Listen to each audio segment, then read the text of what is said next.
আমাদের যে দাবি, নবম পে স্কেলের যে দাবিতে আমরা কর্মবিরতি পালন করছি, এটা আমাদের চলবে এবং আগামী 6 তারিখে যমুনা অভিমুখে আমাদের পদযাত্রা এটা অব্যাহত থাকবে। এটা আমরা সবাই সমর্থন জানাচ্ছি এবং এই নির্বাচনের আগে আমাদের পে স্কেল না দিলে আমরা নির্বাচন থেকে আমরা সরে আসবো।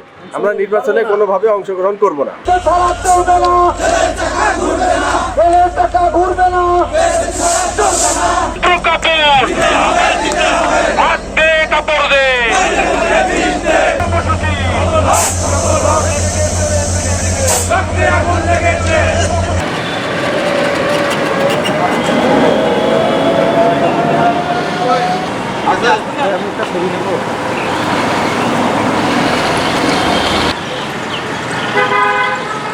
কি বুঝলেন ভাই?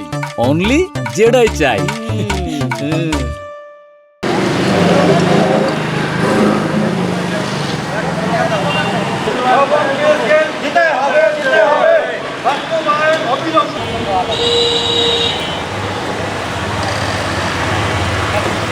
শুনে যায় নতুন করে নিলাম খালি বলে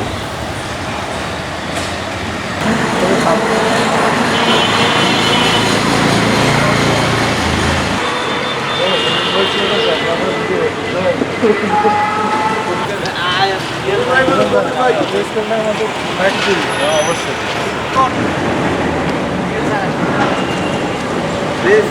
নির্বাচনও নাই।